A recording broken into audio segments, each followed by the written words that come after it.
In the busy city of Lagos, where bright lights shone on the water at night, lived a young girl named Adaobi Okonkwo.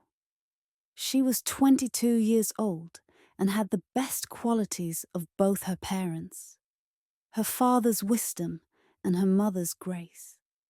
People often said Adaobi was beautiful, but that wasn't what made her special. What made her stand out was how she carried herself. She was confident, but never proud, smart but never showing off, and kind to everyone no matter who they were or what job they had. Adaobi lived with her parents and younger brother in a simple 3-bedroom apartment in an area called Surulere. Her father, Mr. Emeka Okonkwo, worked as a manager at First Bank. Her mother, Mrs. Funmilayo Okonkwo, owned a fabric shop at Balogun Market where she sold different types of cloth. Together they had raised their daughter with strong values. They taught her to respect others, work hard, and never forget where she came from. Every morning, Adaobi woke up at 5:30 to help her mother make breakfast. Then she would get ready for her job as an accountant at a phone company in Victoria Island. Her co-workers often noticed how she kept smiling even on the hardest days at work. What they didn't know was that Adaobi had learned to be patient by watching her mother deal with difficult customers at the market. She had learned to keep trying and never give up by watching her father work his way up from a small position to becoming a manager. "My daughter," her mother would often say, while they folded clothes together on Sunday afternoons. "Beauty will not last forever, but good character will. That's why I taught you to cook, to clean, to speak well, and to respect yourself. A woman must be complete." Adaobi took these lessons seriously. She could cook jollof rice so delicious it made people forget their problems. She kept her surroundings clean and tidy. She had graduated at the top of her class with a degree in accounting, and she dressed nicely but modestly. In Lagos, many young women chased after rich men with fancy cars. But Adaobi focused on building her own career and helping at her mother's shop on weekends. It was at her mother's fabric shop that many young men first noticed Adaobi. Customers would come to buy fabrics and leave with both their purchases and stories about the beautiful, well-mannered girl. They talked about how she knew all the different types of fabrics, how she could calculate prices faster than a calculator, and how she always remembered to ask about their families. One of the young men who noticed Adaobi was Olumide Adeyemi. His father was a wealthy man who built and sold houses. Olumide had come to the shop with his mother to buy fabrics for his sister's traditional wedding. That's when he saw Adaobi patiently explaining the difference between two similar patterns to an old woman. "That's the kind of girl every mother wants for her son," Olumide's mother had whispered, nudging him. "Look at how respectful she is to that old woman. Not like these girls of nowadays who are busy taking selfies when they should be working." Olumide had laughed at his mother's comment, but he couldn't help noticing how Adaobi's smile brightened her whole face. He saw how she moved gracefully and efficiently around the crowded shop. Before leaving, he made sure to introduce himself and talk to her about the latest fabric designs from Switzerland. Another young man who admired Adaobi was Chinedu Okeke, a young doctor who had just finished his training at Lagos University Teaching Hospital. He had met Adaobi at a friend's birthday party. There, she had impressed everyone by helping the host arrange the food table and making sure that every guest was comfortable before sitting down herself. "She's different," Chinedu had told his friend later. "Most girls want to show off how much they spend on hair and clothes. This one wants to make sure everyone has enough to eat before she takes her own plate." Then there was Tunde Bakare, a rising music star who had seen Adaobi at a charity event where she was volunteering. While other young women had gathered around him asking for pictures, she had been busy organizing packages for people affected by floods. She didn't seem impressed by his fame, and this made him curious enough to ask the event organizer for her name. As weeks passed, more and more young men found reasons to visit Mrs. Okonkwo's fabric shop. Some came with their mothers or sisters as an excuse, while others openly said they wanted to meet the beautiful girl who knows how to treat customers right. Adaobi's mother noticed this trend and found it amusing. "Adaobi," she said one evening as they closed the shop, "I think I should start charging entrance fees. These boys are not coming for fabrics. They are coming to see you." Adaobi laughed and shook her head. "Mummy, don't be silly. They are your customers." "Some of them, yes," Mrs. Okonkwo replied with a knowing smile. "But that boy who came 3 times this week to buy handkerchiefs, unless he is starting a handkerchief collection, I think he has other interests." News about Adaobi spread beyond the market and her workplace. At her father's bank, young male employees would casually ask Mr. Okonkwo about his daughter. At church, the youth pastor had to create a system for who would sit next to Adaobi during Sunday service, because too many young men were arriving early to get the spot. For her part, Adaobi found all this attention both flattering and overwhelming. She had not tried to become the most sought-after young woman in her community. She was simply living according to the values her parents had taught her. She focused on building a good future rather than seeking approval from others. One evening, as she helped her mother cook dinner, Adaobi finally talked about the situation. "Mummy, I don't understand why all these boys are suddenly interested in me. There are many beautiful girls in Lagos." Mrs. Okonkwo laughed as she stirred the egusi soup on the stove. "My daughter, what these boys see in you is not just beauty. Beauty is common in Lagos. What is rare is beauty with good home training. You respect people, you work hard, you know how to keep a home, and you don't show off. In today's world, that combination is more valuable than gold." Mr. Okonkwo, who had been reading his newspaper at the dining table, looked up and nodded. "Your mother is right, Ada. Character is what makes you special. These young men may first notice your face, but they stay because of your heart. Remember that when you're choosing who to give your attention to." As time passed, 3 clear favorites emerged from Adaobi's many admirers: Olumide the businessman, Chinedu the doctor, and Tunde the musician. Each represented a different kind of life, a different possible future, and each pursued Adaobi in his own way, determined to win her heart. Growing up in Surulere had shaped Adaobi's character in many ways. The neighborhood was a mixture of families from different backgrounds, some wealthy, some middle class, some struggling to get by. This diversity taught Adaobi to judge people by their character rather than their possessions. Her family's apartment was on the 2nd floor of a 4-story building. Though not luxurious, it was always clean, with family photos covering the walls and potted plants brightening the small balcony. Mrs. Okonkwo had decorated their home with colorful fabrics from her shop, giving each room a warm, welcoming feel. From Monday to Friday, Adaobi's routine rarely changed. She would wake before the sun rose, say her morning prayers, and then head to the kitchen.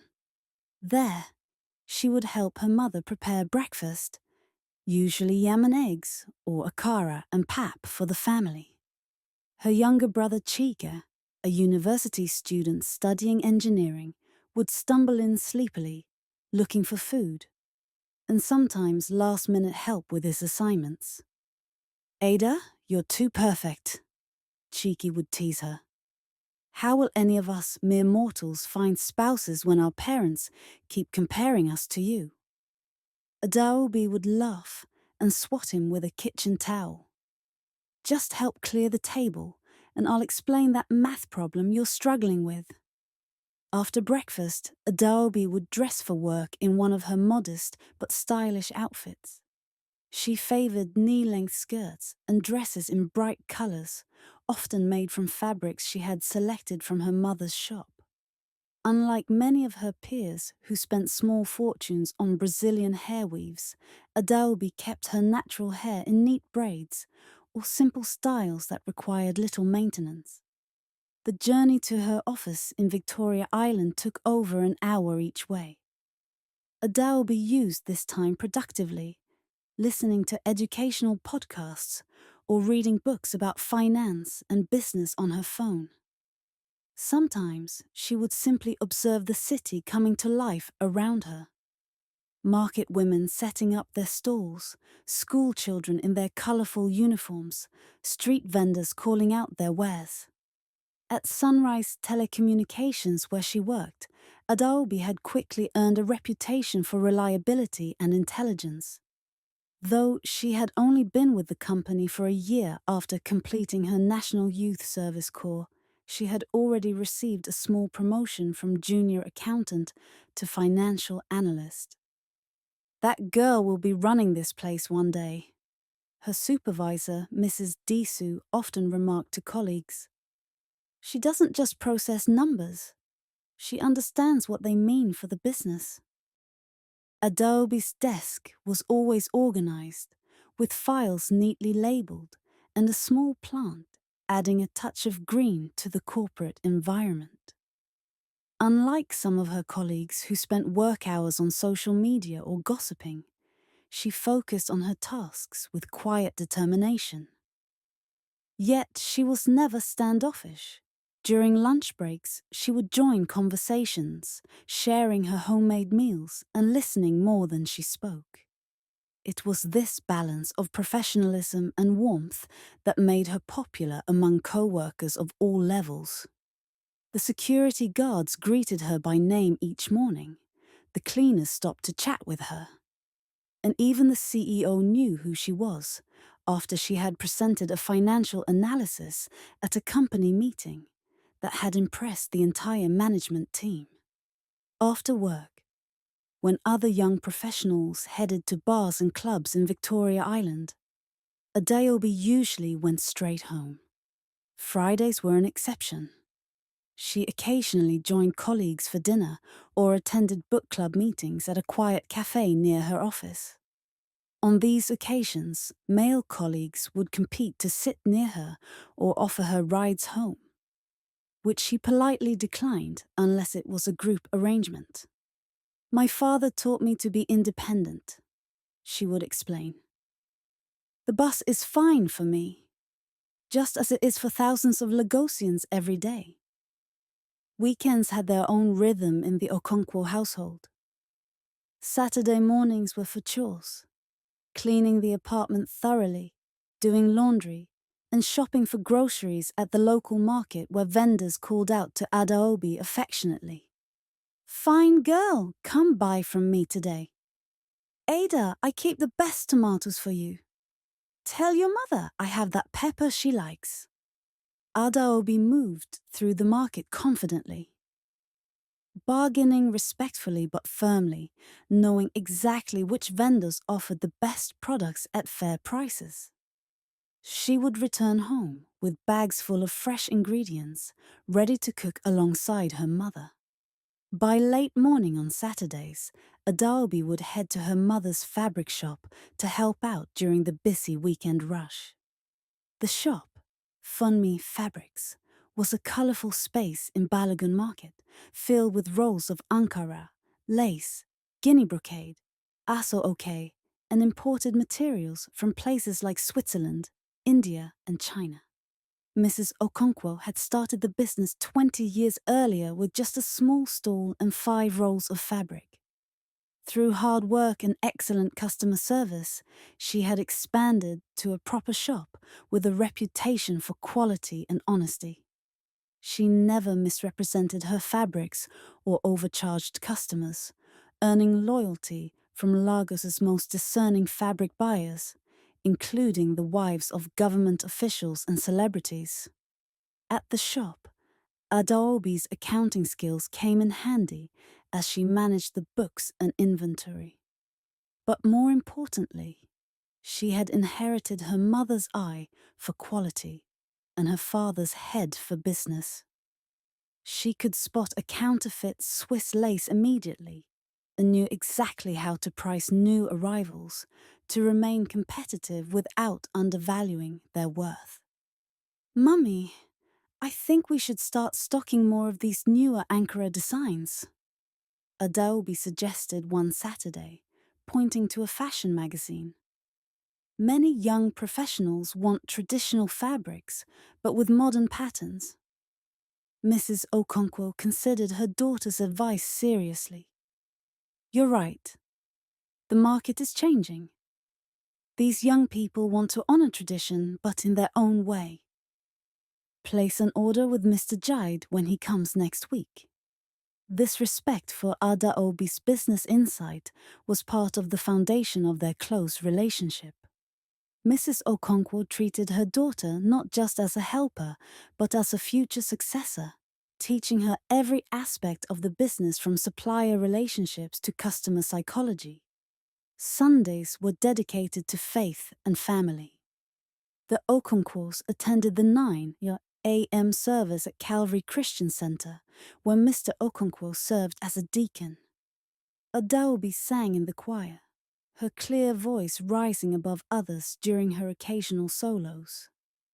After church, they would either host relatives for Sunday lunch or visit extended family members, strengthening the bonds that held their community together. These family gatherings were where Adaobi's domestic skills shone brightest.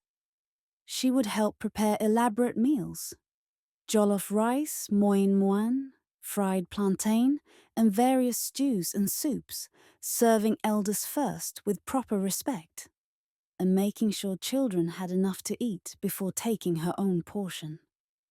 "This girl's husband will never know hunger," her aunties would comment, watching her move efficiently between kitchen and dining area. "And his house will shine like a palace." Adaobi would smile at these comments, but never let them distract her from her broader ambitions. While she valued family and home, she also dreamed of establishing a financial consultancy that would help market women like her mother manage their money better and secure loans to grow their businesses. "I want to build something meaningful," she told her cousin Ngozi during one Sunday gathering. "Marriage will come at the right time, with the right person, but I need to establish myself first."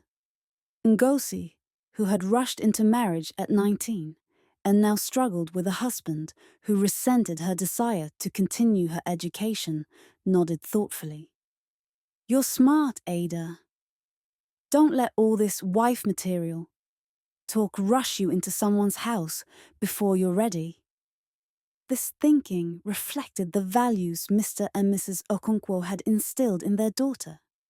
Despite their traditional backgrounds, he from an Igbo village in Anambra State, she from a Yoruba family in Abeokuta, they had progressive views on women's education and independence.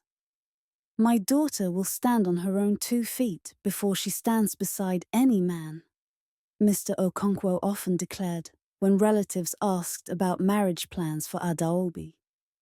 "Her mother and I didn't invest in her education just to hand her over to the first man who comes knocking." This supportive environment allowed Adaobi to flourish in a society that often pressured young women to prioritize marriage above all else. By 22, many of her former classmates were already married with children, some happily, others struggling with the realities of rushing into adult responsibilities. Despite her focus on personal development, Adaobi was not opposed to romance. She had dated occasionally during university, but had always prioritized her studies.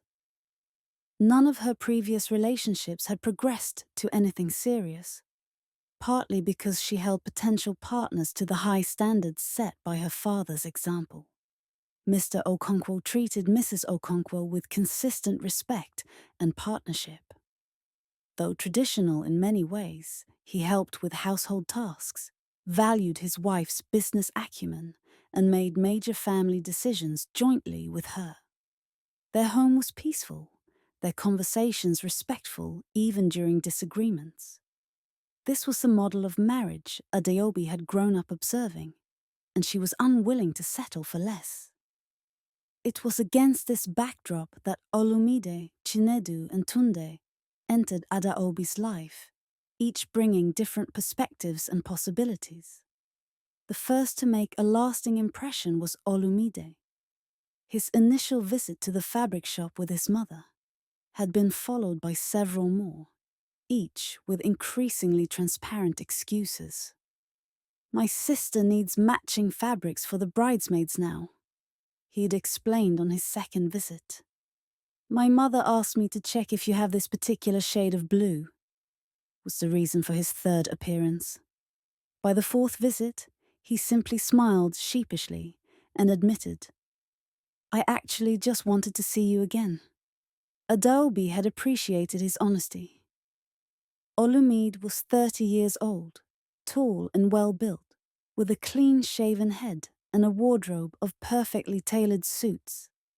As the finance director of his father's real estate development company, he carried himself with the confidence of someone who had grown up with privilege but had worked to prove his own worth. "I didn't want to just be Adeyemi's son," he explained during one of their conversations. "So I got my MBA in London and worked for an international consulting firm for 5 years before joining my father's company. I wanted to bring something valuable to the table." This desire to earn his position, rather than simply inherit it, resonated with Adaobi's own values. During subsequent visits to the shop, they discovered other commonalities. Both enjoyed reading historical nonfiction. Both were careful financial planners, and both valued family traditions while embracing modern ideas. Olumide's approach to pursuing Adaobi was methodical and respectful. He asked permission to have her phone number, waited 3 days before calling, and invited her to lunch at a respectable restaurant near her workplace for their first meeting outside the shop. "I know you're focused on your career," he told her during that lunch. "I respect that. I'm not looking to rush anything. I just enjoy your company and would like to get to know you better." Adaobi had found his straightforwardness refreshing in a city where dating often involved games and hidden agendas. After their lunch, he had made no presumptions, simply asking if he could see her again when her schedule permitted. The professional connection between them was undeniable. Olumide understood Adaobi's financial ambitions and offered insights from his business experience without being condescending. When she mentioned her idea for a financial consultancy for market women, he had immediately seen its potential. "That's brilliant," he had said, eyes lighting up. "There's a huge unmet need there. These women handle significant cash flows, but often without proper systems or access to formal financial services. You could really make a difference." His genuine enthusiasm for her vision, rather than treating it as a cute hobby or temporary ambition to be abandoned after marriage, made a strong impression on Adaobi. Here was a man who could see her as both a traditional woman with home training and a modern professional with goals of her own. Chinedu had entered Adaobi's life through different circumstances. They had met at her friend Blessing's birthday celebration, a small gathering at a restaurant in Ikeya. As the only doctor in their social circle, Chinedu often found himself answering medical questions at such events, a role he accepted with good-humoured patience. That evening, when one of the guests had suddenly felt faint from the heat, it was Chinedu who had calmly taken charge, moving the woman to a cooler area and checking her vital signs. Adaobi had appeared at his side with a glass of water and a wet towel without being asked, anticipating what might help. "You have good instincts," he'd told her afterward. "Ever considered medical school?" She had laughed. "Numbers are more my language than anatomy. But I admire what you do." At 28, Chinedu represented a different kind of success story. He came from a middle-class family in Enugu. His father, a secondary school principal, and his mother a nurse.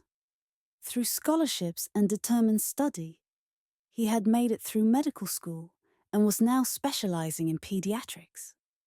"I want to help build a healthier next generation," he had explained when Adaobi asked why he chose to work with children. And honestly, kids are the best patients. They don't hide symptoms to appear strong. And when they feel better, their joy is so pure and immediate. This compassionate perspective had appealed to Adaobi, who valued empathy alongside ambition. Unlike Olumide's carefully planned approach, Chinedu's pursuit had developed more organically. After the birthday party, they had bumped into each other at a bookshop, then again at a community health drive where Adaobi was volunteering. "At this point, I have to ask if you're following me," Chinedu had joked during that third meeting. "Lagos can be surprisingly small sometimes," she'd replied with a smile. Their conversations flowed easily, covering everything from healthcare policy to favorite foods. Chinedu had a thoughtful, analytical mind balanced by genuine warmth and occasional bursts of playful humor. He worked long hours at the hospital, but spoke of them with fulfillment rather than complaint. What stood out most about Chinedu was his commitment to service. Despite opportunities to work in more lucrative private hospitals, he had chosen a government teaching hospital where he could treat children from all economic backgrounds. "Money is important," he had told Adaobi during a walk through Ikoi Park one Saturday afternoon. "But purpose is essential. I need to know my work matters beyond a paycheck." This philosophy aligned with Adaobi's own thinking. Though she worked in the corporate world, her dream of helping market women came from a similar place: the desire to contribute something meaningful to her community. The third contender for Adaobi's attention had arrived in the most dramatic fashion. Tunde Bakare was already a recognized name in Lagos when Adaobi encountered him at the charity event for flood victims. His songs played regularly on radio stations, and billboards with his image advertised upcoming concerts and product endorsements. At 25, Tunde had achieved the kind of fame that could easily lead to arrogance. The son of a taxi driver and a caterer, he had risen from humble beginnings in Mushin through his musical talent and relentless hustle. His public image was one of flashy confidence, designer clothes, gold chains, and a constantly changing lineup of glamorous women in his music videos. In person, however, Tunde had surprised Adaobi with his humility. When she had first met him at the charity event, she was busy organizing relief packages and barely looked up when he approached the volunteer table. "I'd like to help," he'd said simply, rolling up the sleeves of his expensive shirt. "Just tell me what to do." For 3 hours, he had worked alongside other volunteers, carrying heavy boxes organizing donations, and charming elderly victims with genuine attention. Not once did he pull rank or expect special treatment because of his celebrity status. When the event coordinator had later gushed about having a star volunteer, Tunde had shrugged it off. Everyone here is giving their time. Mine isn't worth more just because people know my face. This unexpected depth had intrigued Adaobi more than his fame ever could. After the event, he had approached her directly. "I noticed you were the only person who didn't ask for a selfie," he'd said with a curious smile. "I was too busy making sure these packages were correctly labeled," she'd replied honestly. He had laughed, a genuine sound different from the practiced chuckle he used in interviews. "That's refreshing. Most people see the artist, not the person." Their exchange had been brief, but something about Adaobi's lack of fascination with his celebrity had clearly made an impression. The next day, a delivery arrived at her mother's shop. A handwritten note thanking her for her hard work at the charity event, accompanied by a simple bouquet of local flowers. No phone number, no request to call him, no presumptuous invitation. Just appreciation and respect. Mrs. Okonkwo had raised an eyebrow at the delivery. From the musician? Interesting. Not the usual flashy gesture I would expect. Maybe there's more to him than his image suggests, Adaobi had replied, though she expected that would be the end of their interaction. She was wrong. The following weekend, Tunde appeared at a financial literacy workshop Adaobi conducted for young women at her local community center. He sat quietly at the back, taking notes and asking thoughtful questions about saving strategies. Afterward, he had approached her without pretense.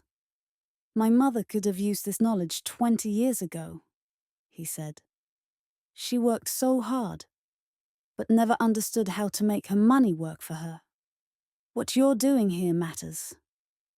This recognition of the value of her work, beyond compliments about her appearance or personality, had touched Adaobi deeply.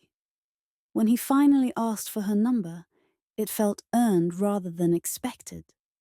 Tunde's subsequent pursuit was characteristically direct.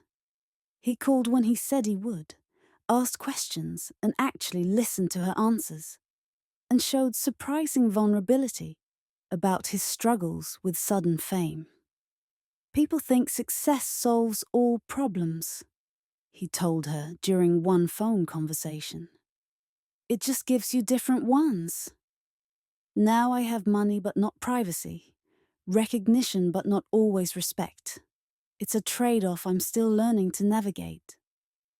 Unlike her interactions with Olumide and Chinedu, which remained private, Adaobi's connection with Tunde carried the added complication of public interest.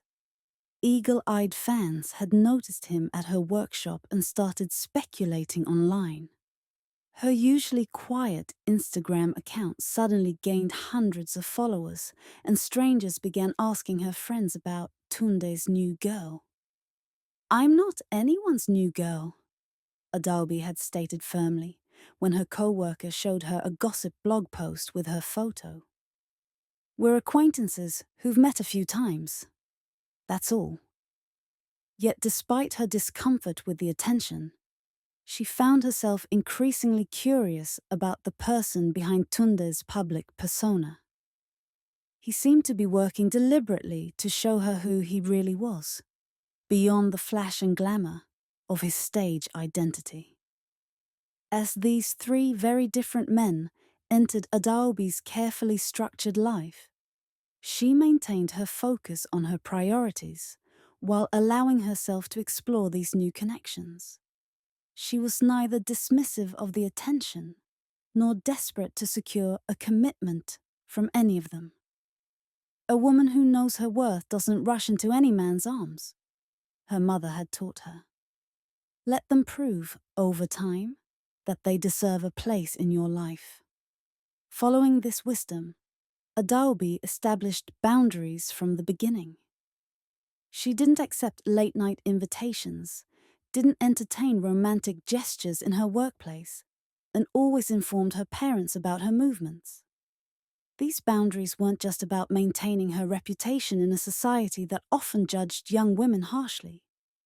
They were about self-respect and ensuring that any relationship she entered would be founded on mutual understanding and shared values. Mrs. Okonkwo watched the situation unfold with a mixture of pride and amusement.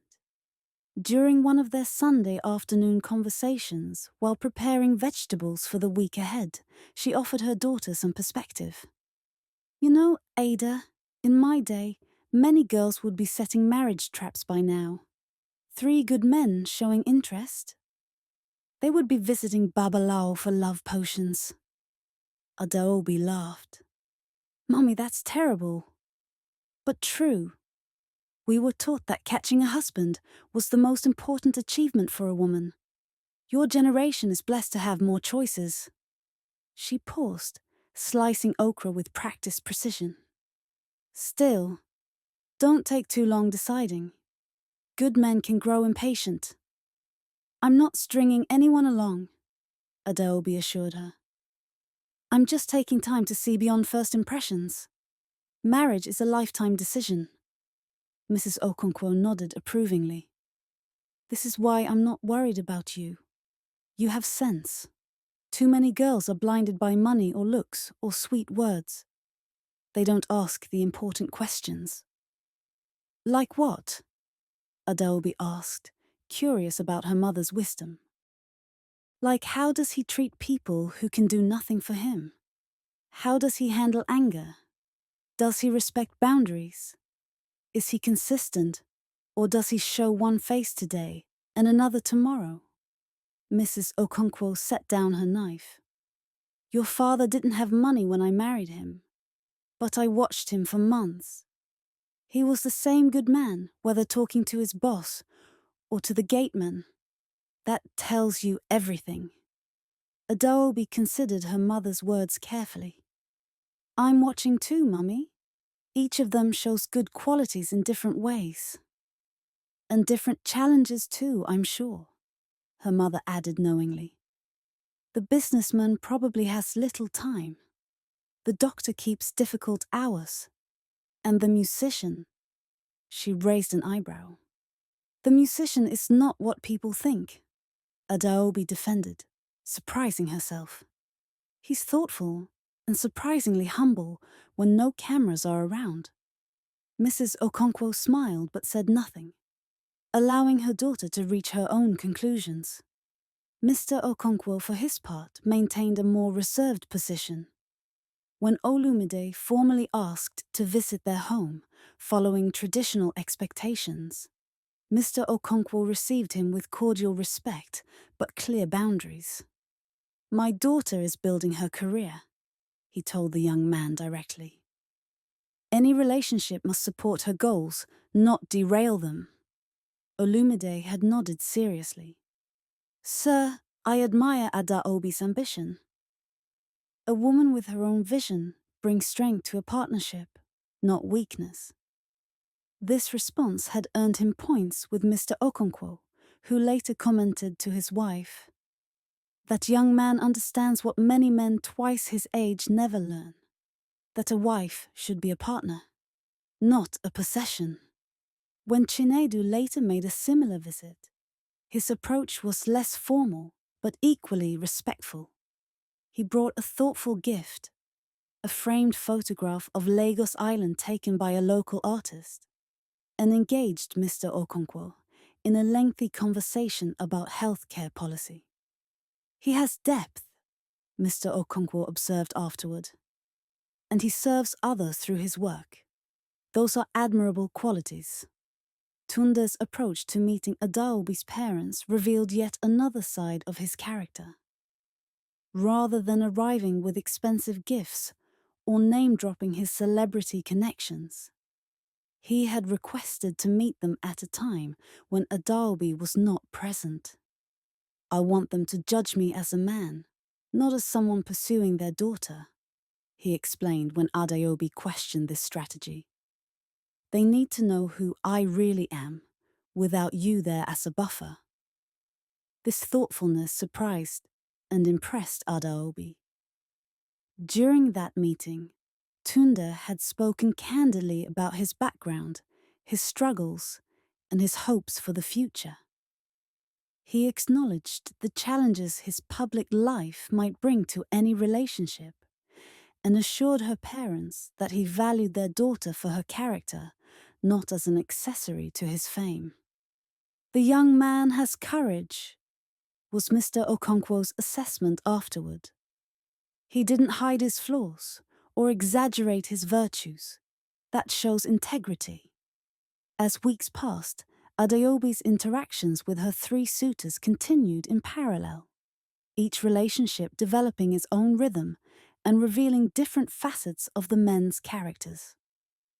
She maintained her independence throughout, never cancelling work commitments for dates, continuing her community service and keeping up with her professional development courses. Lagos society watched with fascination. Mothers pointed to Adaobi as an example to their daughters of how to attract worthy suitors through good character rather than schemes. Young women alternately admired and envied her position. Young men studied the three suitors for clues about what had made them successful where others had failed. Through it all, Adaobi remained the same person she had always been, the girl who woke up early to help her mother, who treated everyone with respect regardless of status, who pursued excellence without arrogance, and who remembered the values that had shaped her, even as new possibilities opened before her. As Olumide, Chinedu, and Tunde each sought to win her heart, the question wasn't simply which man Adaobi would choose, but which path her life would take.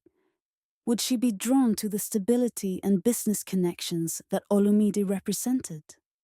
The compassionate service and intellectual partnership offered by Chinedu? Or the creative passion and surprising depth embodied by Tunde? For the people of Lagos who followed the unfolding story, these questions created endless speculation. But for Adaobi herself, the most important question remained unchanged. Which path would allow her to remain true to herself while growing into the woman she aspired to become? The answer would unfold in time, as her story continued to inspire a city that recognized in her the perfect blend of traditional values and modern ambition. Truly, the girl every mother wanted for her son. Thanks for watching. Please don't forget to subscribe, like, comment, and share.